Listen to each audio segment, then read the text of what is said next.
Now that you guys have seen the quilt, what do you think? I am super jazzed. I love the green sashing on it. I think the blocks turned out great. And anybody who was sharp-eyed might have noticed that the France block went walkabout, and there's now a turkey in its place. And the reason for that is that I put the France block in a quilted table runner that I did somewhere around the middle of the year. And I didn't want to remake it because I had done it as a quilt as you go on the embroidery machine. So Mr. Turkey jumped in. He said he would sub. So that's what we used. All right. And now let's talk about this. This is my 2025 Block of the Month box. And we're going to come over here to the table and we're going to take a real close look at it. This won't take us a long time. I just want to go over what worked and what didn't for us last year. So I did work out of this scrap box most of the year. And I have to tell you, it didn't come down very much. As a matter of fact, I think it may have gained some scraps along the way. But what did work really well was this Block of the Month box. Now on the outside, I taped a piece of paper for myself. I'll get that up there close so you can read it.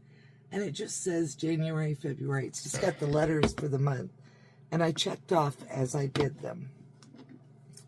I also did something I really like for myself. I cut all of my applique blocks backgrounds ahead of time. I went ahead and did that. The only thing that didn't work great on that is that I kept wanting to reach in this box to take these out. So if I did this again, where I was doing applique blocks, I would cut twice as many blocks as I thought I needed. And then when I come in here and steal from myself, I have extra blocks in there and don't have to keep cutting fabric over and over. This worked out really well. Having this little bag of sashing and cornerstones in here and some extra fabric, you may be able to tell that I don't have sashing. Ooh. You may be able to tell that I don't have sashing on the top and bottom of my quilt yet. That's fine. I've got plenty in here to go ahead and pull it out. And I did cut most of this to the length that I needed. So all of these pieces of sashing are the length of my blocks, which is 10.5 inches. And then all my little cornerstone squares that are in here, I also cut 2.5 inches square so that I would have them and wouldn't have to try to find the fabric and cut those as I put blocks together. That made that really, really easy. And then here's my little bit of extra fabric. Not a great big piece for either one, just enough to be able to come back and say, yep, I've got fabric, just in case. And there were a couple times where some of that green fabric showed up in the box itself. And then I have no clue why that piece of fabric went in there instead of in there. But the other thing that I really like that I did is that as I picked out the coloring pages for the various blocks, I went ahead and stored them in my box. There's Australia. So that if for some reason I lost a cut file or couldn't remember what I wanted for a specific block, I still had them as reference. Now, I'm done with the 2025 block of the month. Thank goodness. So I can go ahead and throw these away unless I decide I need them for reference later. And I don't think I do. Everything that I did trace and put into my computer, I have saved as either a scan and cut file or as just a plain page that I can go ahead and print out later. So we can take that out. Now all of these scraps of sashing are going into my scrap box.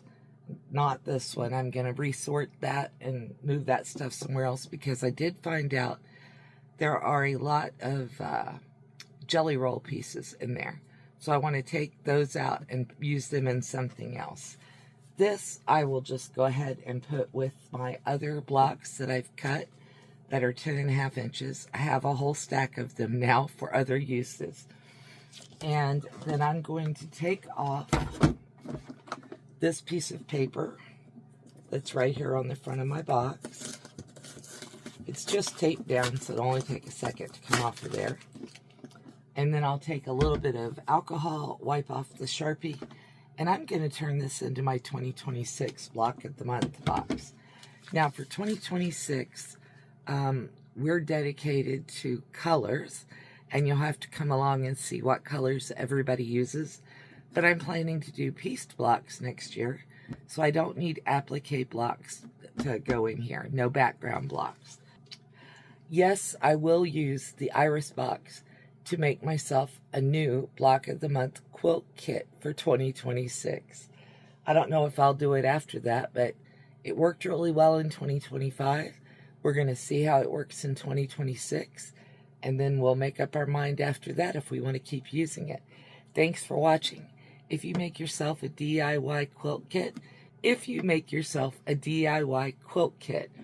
please let me know in the comments below if you use this or a shoebox or something else to make it. And I'd love pictures if you want to post them on my Facebook page, Practically Creative with Melissa. Have a great day. Thank you for watching. Bye for now. See you in 2026.